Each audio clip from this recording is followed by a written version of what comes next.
नारायणं नमस्कृत्यं नरं चैनरोत्तमं देवी सरस्वतीं व्यासं ततो जयो मुदीरयेत्। अंतर्यामी नारायण रूप भगवान श्री कृष्ण, उनके सखा नररत्न अर्जुन, उनकी लीला प्रकट करने वाली देवी सरस्वती और उनके वक्ता भगवान व्यास को नमस्कार करके आसुरी संपत्तियों का नाश करके अंतःकरण पर विजय प्राप्त कराने वाले महाभारत का पाठ करना चाहिए। ओम श्री परमात्मने नमः। महाभारत तीर्थयात्रा पर्व अध्याय 86 से 90। युधिष्ठिर का धौम्य मुनि से पुण्य तपोवन, आश्रम एवं नदी आदि के विषय में पूछना। वैशंपायन जी कहते हैं, जन्मेजय, अपने भाइयों द्वारा परम बुद्धिमान देवर्षि नारद की सम्मति जानकर राजा युधिष्ठिर ने पितामह के समान प्रभावशाली पुरोहित धौम्य जी से कहा, ब्राह्मण, मैंने अस्त्र प्राप्ति के लिए विजयी सत्य पराक्रमी महामना एवं प्रतापी पुरुष सिंह महाबाहो अर्जुन को निर्वासित कर रखा है। वह वीर मुझ में अनुराग रखने वाला, सामर्थ्यशाली, तपस्या का धनी, पुण्यात्मा और अस्त्र शस्त्रों के ज्ञान में भगवान श्री कृष्ण की भांति प्रभावशाली है। विप्रवर, मैं इन दोनों कृष्ण नामधारी वीरों को शत्रुओं का संहार करने में समर्थ और महापराक्रमी समझता हूँ। महाप्रतापी वेद व्यास जी की भी यही धारणा है। कमल के समान नेत्रों वाले भगवान श्री कृष्ण और अर्जुन 3 युगों से सदा साथ रहते आए हैं। नारद जी भी इन दोनों को इसी रूप में जानते हैं और सदा मुझसे इस बात की चर्चा भी करते रहते हैं।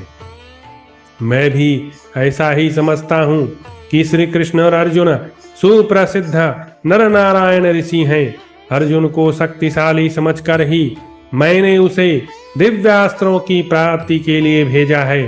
देवपुत्र अर्जुन इंद्र से कम नहीं, यह जानकर ही मैंने उसे देवराज इंद्र का दर्शन करने और उनसे दिव्यास्त्रों को प्राप्त करने के लिए भेजा है। भीष्म और द्रोण अतिरथी वीर हैं। कृपाचार्य तथा अश्वत्थामा को भी जीतना कठिन है। धृतराष्ट्र पुत्र दुर्योधन ने इन सभी महारथियों को युद्ध के लिए वर्ण कर लिया है। वे सब के सब वेदज्ञ सूरवीर, संपूर्ण अस्त्र शस्त्रों के ज्ञाता, महाबली और सदा अर्जुन के साथ युद्ध की अभिलाषा रखने वाले हैं। वह सूत पुत्र महारथी कर्ण भी दिव्यास्त्रों का ज्ञाता है। काल ने उसे प्रलयकालीन संवर्तक नामक महान अग्नि के समान उत्पन्न किया है। अस्त्रों का वेग ही उसका वायु तुल्य बल है। बाण ही उसकी ज्वाला है।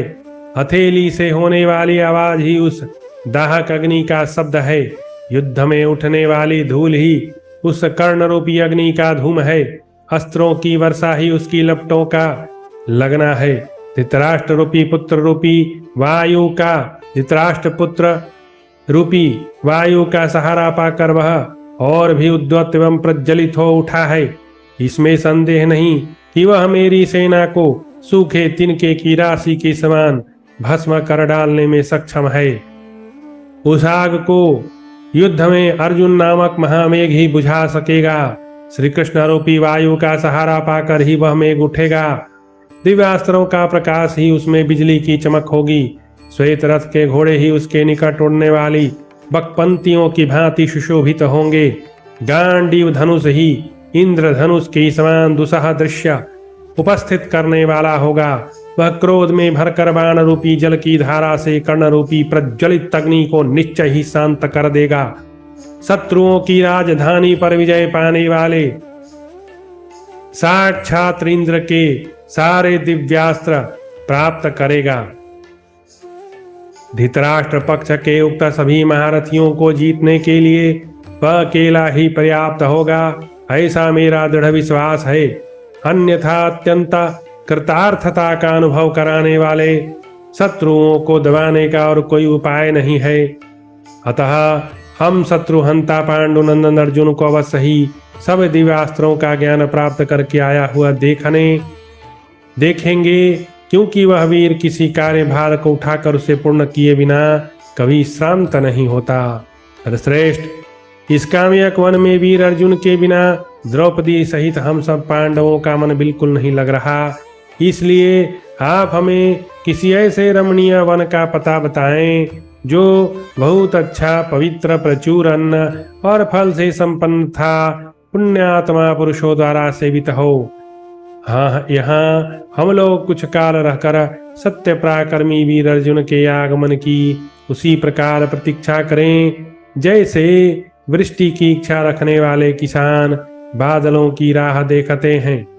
ब्राह्मण, आप दूसरे ब्राह्मणों से सुने हुए नाना प्रकार के कतिपय आश्रमों, सरोवरों, सरिताओं तथा रमणीय पर्वतों का पता बताइए। अर्जुन के बिना अब काम्यक वन में रहना हमें अच्छा नहीं लगता, इसलिए अब दूसरी दिशा को चलेंगे।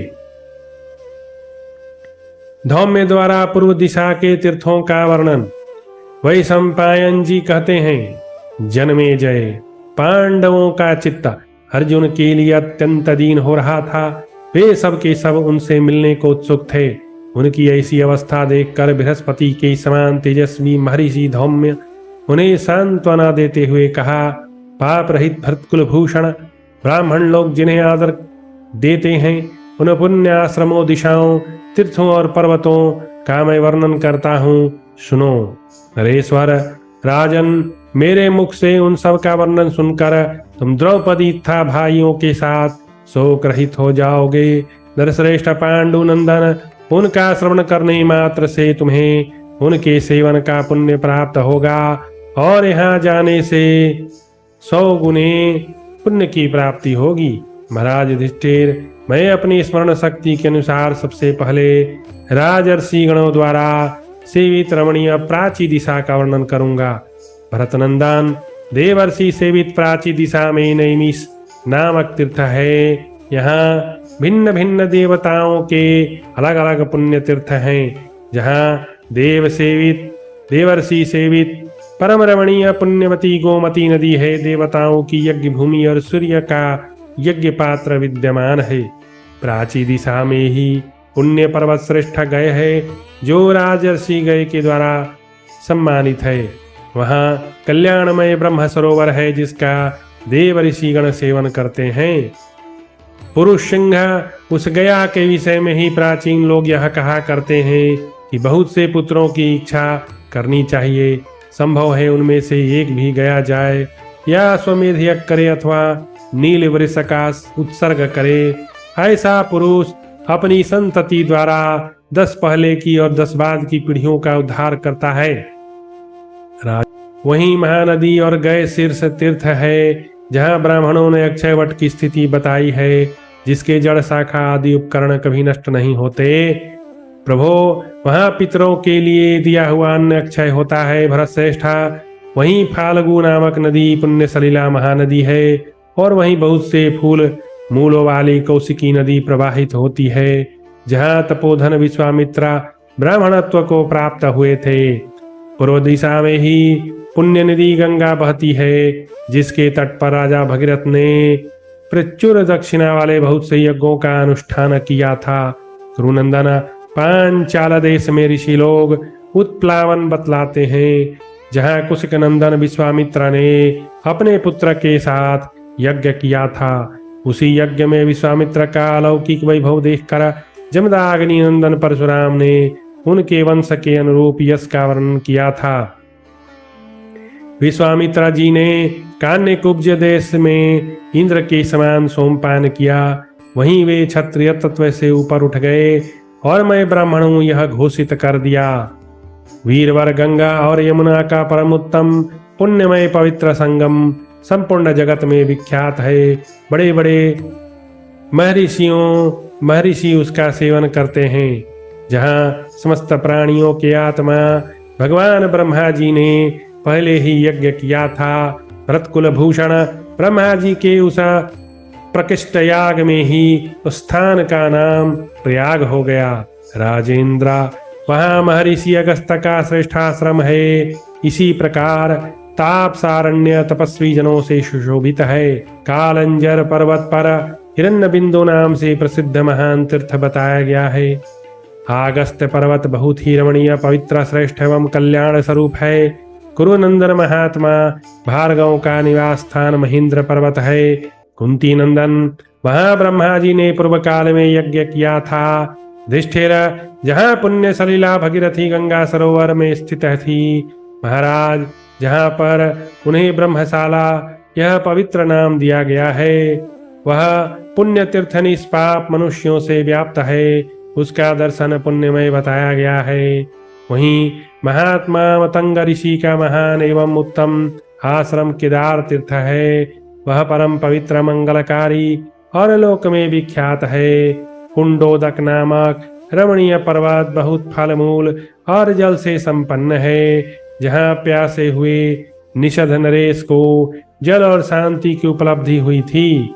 वहीं तपस्वी जनों से सुशोभित पवित्र देवन नामक पुण्य क्षेत्र है। जहाँ पर्वत के शिखर पर बहुधा और नंदा नदी बहती है। महाराज, पूर्व दिशा में जो बहुत से तीर्थ, नदियां, पर्वत और पुण्य मंदिर आदि हैं, उनका मैंने तुमसे संक्षेप में वर्णन किया। अब शेष 3 दिशाओं के सरिताओं, पर्वतों और पुण्य स्थानों का वर्णन करता हूँ, सुनो। धौम्य मुनि के द्वारा दक्षिणावर्ती तीर्थों का वर्णन। धौम्य जी कहते हैं, भरतवंशी युधिष्ठिर, अब मैं अपनी बुद्धि के अनुसार दक्षिणावर्ती पुण्य तीर्थों का विस्तार पूर्वक वर्णन करता हूँ, सुनो। दक्षिण में पुण्यमयी गोदावरी नदी बहुत प्रसिद्ध है। जिसके तट पर अनेक बगीचे सुशोभित हैं। उसके भीतर अगाध जल भरा हुआ है। बहुत से तपस्वी उसका सेवन करते हैं तथा वह सबके लिए कल्याण स्वरूपा है। वेणा और भीमरथी, ये 2 नदियां भी दक्षिण में ही हैं, जो समस्त पाप भय का नाश करने वाली हैं। उसके दोनों तट अनेक प्रकार के पशु पक्षियों से व्याप्त और तपस्वी जनों के आश्रमों से विभूषित है। भरत कुल भूषण राजा नृक की नदी पयोषणी भी उधर ही है, जो रमणीय तीर्थों और अगाध जल से सुशोभित है। द्विज उसका सेवन करते हैं। इस विषय में हमारे सुनने में आया है कि महायोगी एवं महायशस्वी मार्कंडेय ने यजमान राजा नृक के सामने उनके वंश के योग्य यशोगाथा का वर्णन किया था।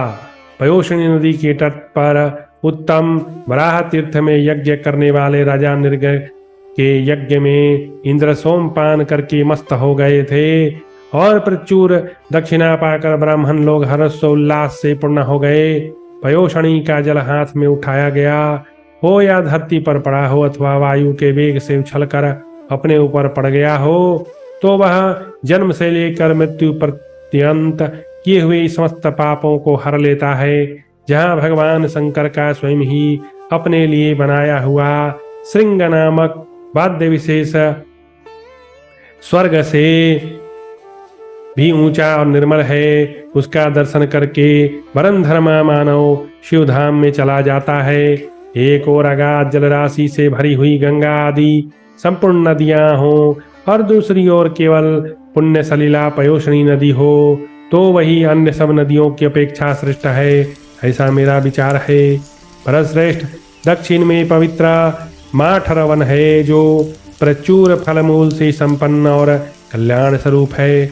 वहाँ वरुण स्रोतस नामक पर्वत पर माठर सूर्य के पूर्ववर्ती देवता का विजय स्तंभ सुशोभित है।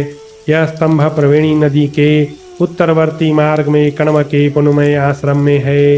इस प्रकार जैसा कि मैंने सुन रखा था, तपस्वी महात्माओं के निवास योग्य वनों का वर्णन किया है। तात सुरपारकर क्षेत्र में महात्मा जगदग्नि की वेदी है। भारत, वहीं रमणीय पाषाण तीर्था और पुण्यश्चंद्रा नामक तीर्थ विशेष हैं। कुंती नंदन, उसी क्षेत्र में अशोक तीर्थ है, जहाँ महर्षियों के बहुत से आश्रम हैं। युधिष्ठिर, पांड्य देश में अगस्त्य तीर्थ और वारुण्य तीर्थ है।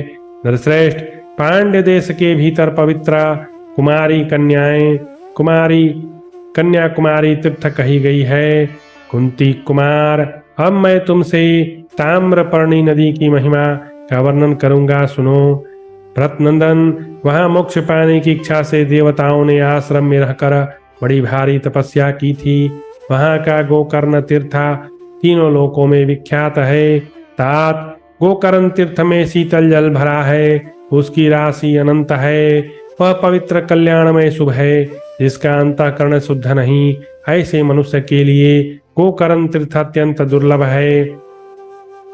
वहां अगस्त के शिष्य का पुण्यमय आश्रम है, जो वृक्षों और तृण आदि से संपन्न एवं फल मूलों से परिपूर्ण है। देवसम नामक पर्वत ही वह आश्रम है। वहां परम सुंदर मणिमय वेदुरीय पर्वत है, जो शिव स्वरूप है। उसी पर महर्षि अगस्त का आश्रम है, जो प्रचुर फलमूल और जल से संपन्न है। नरेश्वर, अब मैं सुराष्ट्र देशीय पुण्य स्थानों, मंदिरों, आश्रमों, सरिताओं और सरोवरों का वर्णन करता हूँ। विप्रगण, वहीं चमसोद्भेद तीर्थ की चर्चा की जाती है। युधिष्ठिर, सुराष्ट्र में ही समुद्र के तट पर प्रभास क्षेत्र है, जो देवताओं का तीर्थ है। वहीं पिंडारक नामक तीर्थ है, जो तपस्वी जनों द्वारा सेवित और कल्याण स्वरूप है। उधर ही उज्जैन नामक महान पर्वत है, जो शीघ्र सिद्धि प्रदान करने वाला है। युधिष्ठिर, उसके विषय में देवर्षि प्रवर से नारद जी के द्वारा कहा हुआ एक प्राचीन श्लोक सुनाता हूँ, सुनो। सुराष्ट्र देश में मृगों और पक्षियों से सेवित उज्जयंत नामक पुण्य पर्वत पर तपस्या करने वाले पुरुष स्वर्गलोक में पूजित होता है। उज्जयंत के ही आसपास पुण्यमयी द्वारकापुरी है, जहाँ साक्षात पुराण पुरुष भगवान मधुसूदन निवास करते हैं। वे ही सनातन धर्म स्वरूप हैं, जो वेद वेत्ता और धर्म शास्त्र के विद्वान ब्राह्मण हैं। वे परमात्मा श्री कृष्ण को ही सनातन धर्म रूप बताते हैं। भगवान गोविंद पवित्रों की भी पावन करने वाले परम पवित्र हैं। वे पुण्यों के भी पुण्य और मंगलों के भी मंगल कमल नयन देवाधिदेव सनातन श्री हरि अविनाशी परमात्मा व्यात्मा क्षेत्रज्ञ और परमेश्वर हैं। वे अचिंत स्वरूप भगवान मधुसूदन ही वहाँ द्वारिकापुरी में विराजमान हैं। धौम्य द्वारा पश्चिम दिशा के तीर्थों का वर्णन धौम्य जी कहते हैं, युधिष्ठिर, अब मैं पश्चिम दिशा के अनंत देश में जो पवित्र तीर्थ है और पुण्य स्वरूप देवालय है, उनका वर्णन करूंगा। भरत नंदन, पश्चिम दिशा में पुण्यमयी नर्मदा नदी प्रवाहित होती है, जिसकी धारा पूर्व से पश्चिम की ओर है। उसके तट पर प्रियंगु और आम के वृक्षों का वन है। बेंत तथा फल वाले वृक्षों की श्रेणियां भी उसकी शोभा बढ़ाती हैं। भरत नंदन, कुरुश्रेष्ठ, त्रिलोकी में जो जो पुण्य तीर्थ मंदिर नदी वन पर्वत ब्रह्मा आदि देवता ऋषि सिद्धाचारण एवं पुण्यात्माओं के समूह हैं, वे सब सदा नर्मदा के जल में स्नान करने के लिए आया करते हैं। वहीं मुनिवर विश्रवा का पवित्र आश्रम सुना जाता है, जहाँ नरवाहन धनाध्यक्ष कुबेर का जन्म हुआ था। वैदुर्य शिखर नामक मंगलमय पर्वत पवित्र पर्वत भी नर्मदा के तट पर है। वहाँ हरे हरे पत्तों से सुशोभित सदा फल फूलों से भार से लदे हुए वृक्ष शोभा पाते हैं। राजन, उस पर्वत के शिखर पर एक पुण्य सरोवर है, जिसमें सदा कमल खिलते हैं। महाराज, देवता और गंधर्व भी उस पुण्य तीर्थ का सेवन करते हैं। राजन, देवर्षि गणों से सेवित एवं पुण्य पर्वत स्वर्ग के समान सुंदर एवं सुखद है। वहाँ अनेक आश्चर्य की बातें देखी जाती है। शत्रुओं की राजधानी पर विजय पाने वाले नरेश, वहाँ राजर्षि विश्वामित्र की तपस्या से प्रकट हुई एक पुण्यमयी नदी है, जो परम पवित्र तीर्थ मानी गई है। उसी के तट पर नहुष नंदन राजा ययाति स्वर्ग से साधु पुरुषों के बीच में गिरे थे और पुण्य सनातन धर्म में लोक को चले गए। वहाँ पुण्य सरोवर विख्यात मैनाक पर्वत और प्रचुर फल मूलों से संपन्न आसित नामक पर्वत है। युधिष्ठिर, उसी पर्वत पर कच्छसेन का पुण्यदायक आश्रम है। पांडुनंदन महर्षि च्यवन का सुविख्यात आश्रम भी वहीं है। प्रभो, वहाँ थोड़ी ही तपस्या से मनुष्य सिद्धि प्राप्त करता है। महाराज, पश्चिम दिशा में ही जम्बू मार्ग है, जहाँ शुद्ध अंतःकरण वाले महर्षियों का आश्रम है। शांत पुरुषों में श्रेष्ठ युधिष्ठिर वह आश्रम पशु पक्षियों से सेवित है। राजन, उधर ही सदा तपस्वी जनों से भरे हुए पुण्यमय तीर्थ केतुमाला, मेध्या और गंगा हरिद्वार है। भूपाल द्विजों से श्रेष्ठ सुप्रसिद्ध सौंधावरण्य भी उधर ही है। ब्रह्मा जी का पुण्यदायक सरोवर पुष्कर भी पश्चिम दिशा में ही है, जो वानप्रस्थों, सिद्धों और महर्षियों का प्रिय स्थान है। पुण्यवानों में प्रधान कुरुश्रेष्ठा पुष्कर में निवास करने के लिए प्रजापति ब्रह्मा जी ने एक गाथा गाई है, जो इस प्रकार है। जो मनस्वी पुरुष मन से भी पुष्कर तीर्थ में निवास करने की इच्छा करता है, उसके सारे पाप नष्ट हो जाते हैं और वह स्वर्गलोक में जाता है। धौम्य द्वारा उत्तर दिशा के तीर्थों का वर्णन धौम्य जी कहते हैं, नृपश्रेष्ठ, उत्तर दिशा में जो पुण्यप्रद तीर्थ और देवालय हैं उनका तुमसे वर्णन करता हूँ। प्रभो, सावधान होकर सुनो। वीरवर, तीर्थों की कथा का प्रसंग उनके प्रति मंगलमयी श्रद्धा उत्पन्न करता है। तीर्थों की पंक्ति से सुशोभित सरस्वती नदी बड़ी पुण्यदायिनी है। पांडुनंदन समुद्र में मिलने वाली महावेगशालिनी यमुना भी उत्तर दिशा में है। बहुत ही अत्यंत पुण्यमय प्लवक्षावतरण नामक मंगलकारक तीर्थ है, जहाँ ब्राह्मणगण यज्ञ करके सरस्वती के जल से अभ्यस्त स्नान करके और अपने स्थान को जाते हैं। उधर ही अग्निशिर नामक दिव्या कल्याणमय पुण्य तीर्थ बताया गया है।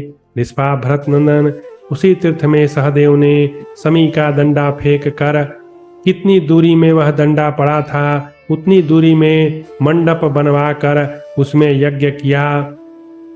युधिष्ठिर, उसी विषय में इंद्र की गाई हुई एक गाथा लोक में प्रचलित है, जिसे ब्राह्मण गाया करते हैं। कुरुश्रेष्ठ, सहदेव ने यमुना तट पर लाख स्वर्ण मुद्राओं की दक्षिणा देकर अग्नि की उपासना की थी। वहीं महायशस्वी चक्रवर्ती राजा भरत ने 35 अश्वमेध यज्ञों का अनुष्ठान किया। तात प्राचीन काल में राजा भरत ब्राह्मणों की मनोवांछाओं को पूर्ण करने वाले राजा सुना गया है। उत्तराखंड में महर्षि सरभंग का अत्यंत पुण्यदायक आश्रम विख्यात है।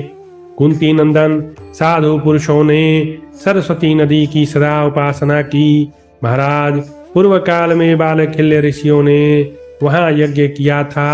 युधिष्ठिर, परम पुण्यमयी द्विसदती नदी भी उधर ही बताई गई है। मनुष्यों में श्रेष्ठ युधिष्ठिर, वहीं नग्रोथ, पुण्य, पांचाल्य, दालभ्य घोष और दालभ्य 5 आश्रम हैं तथा आनंद कीर्ति महातेजस्वी महात्मा सुवर्त का पुण्य आश्रम भी उत्तराखंड में है, जो पृथ्वी पर रहकर तीनों लोकों में विख्यात है। नरेश्वर उत्तराखंड में विख्यात मुनि नर नारायण है, जो एतावर्ण होते हुए भी वास्तव में आवरण ही हैं। भरतश्रेष्ठ, ये दोनों मुनि वेदज्ञ, वेद के मर्मज्ञ था वेद विद्या के पूर्ण जानकार हैं। इन्होंने पुण्यदायक उत्तम यज्ञों द्वारा शंकर का यजन किया है। पूर्व काल में इंद्र, वरुण आदि बहुत से देवताओं ने मिलकर सी विशाख युप नामक स्थान में तप किया, अतः यह अत्यंत पुण्यप्रद स्थान है। महाभाग, महायशस्वी, महाप्रभावशाली महर्षि जमदग्नि ने परम सुंदर था पुण्यप्रद पलाशवन में यज्ञ किया, जिसमें सब श्रेष्ठ नदियां मूर्तमती हो अपना अपना जल लेकर उन मुनि श्रेष्ठ के पास आई और उन्हें सब ओर से घेर कर खड़ी हो गई। वीर महाराज, महात्मा जमदाग्नि की वह यज्ञ दीक्षा देखकर स्वयं गंधर्वराज विश्ववसु ने इस श्लोक का गान किया। महात्मा जमदाग्नि जब यज्ञ द्वारा देवताओं का आयोजन कर रहे थे, उस समय उनके यज्ञ में सरिताओं ने आकर मधु से ब्राह्मणों को तृप्त किया। युधिष्ठिर, गिरिश्रेष्ठ हिमालय किरातों और किन्नरों का निवास स्थान है। गंधर्व, यक्ष, राक्षस, अप्सराएं उसका सेवन करती हैं। गंगा जी अपने वेग से उस शैलराज को फोड़कर जहाँ प्रकट हुई हैं, वह पुण्य स्थान गंगा द्वार हरिद्वार के नाम से विख्यात है। राजन, उस तीर्थ का ब्रह्मर्षिगण सदा सेवन करते हैं। कुरुनंदन, पुण्यमय कनखल में पहले सनत कुमार ने यात्रा की थी। वहीं पुरु नाम से प्रसिद्ध पर्वत है, वहां पूर्व काल में पुरुरवा ने यात्रा की थी। राजन, महर्षियों से सेवित जिस महान पर्वत पर भृगु ने तपस्या की, वह भृगु तुंगाश्रम के नाम से विख्यात है। परश्रेष्ठ भूत भविष्य वर्तमान जिनका स्वरूप है, जो सर्वशक्तिमान शक्तिमान सर्वव्यापी सर्वशक्तिमान सर्वव्यापी सनातन पुरुषोत्तम नारायण है। उन अत्यंत यशस्वी श्रीहरि की पुण्यमयी विशालापुरी बद्रीवन के निकट है। वह नर नारायण का आश्रम है। वह पुण्यप्रद बद्री का आश्रम तीनों लोकों में विख्यात है। राजन, पूर्व काल से ही विशाला बद्री के समीप गंगा कहीं गर्म जल तथा कहीं शीतल जल प्रवाहित करती है। उनकी बालू स्वर्ण की भांति चमकती है। वहां महाभाग महातेजस्वी देवता तथा महर्षि प्रतिदिन जाकर अमित प्रभावशाली भगवान नारायण को नमस्कार करते हैं। जहाँ सनातन परमात्मा भगवान नारायण विराजमान है, जहाँ संपूर्ण जगत है और जो समस्त तीर्थ देवालय है, वह बद्रिका आश्रम पुण्य क्षेत्र और परब्रह्म स्वरूप है। वहीं तीर्थ है, वहीं तपोवन है, वहीं संपूर्ण भूतों का परम देव परमेश्वर है, वहीं सनातन परमधाता एवं परम पद है, जिसे जान लेने पर शास्त्रदर्शी विद्वान कभी शोक नहीं करते। वहीं देवर्षि सिद्ध और समस्त तपो धन महात्मा निवास करते हैं। जहाँ महायोगी आदि देव भगवान मधुसूदन विराजमान है, वह स्थान पुण्यों का भी पुण्य है। इस विषय में तुम्हें संशय नहीं होना चाहिए। राजन, पृथ्वीपते नरश्रेष्ठ, ये भूमंडल के पुण्य तीर्थ और आश्रम आदि कहे गए हैं। वसु साध्य आदित्य मरुदगण अश्वनी कुमार था देवोपम महात्मा मुनि इन सब तीर्थों का सेवन करते हैं। कुंती नंदन, तुम श्रेष्ठ ब्राह्मणों और महान सौभाग्यशाली भाइयों के साथ इन तीर्थों में विचरते रहोगे तो अर्जुन के लिए तुम्हारी मिलने की उत्कट इच्छा विरह व्याकुलता शांत हो जाएगी। इस प्रकार श्री महाभारत वन पर्व के अंतर्गत तीर्थ यात्रा पर्व में धौम्य तीर्थ यात्रा विषयक 90वां अध्याय पूरा हुआ।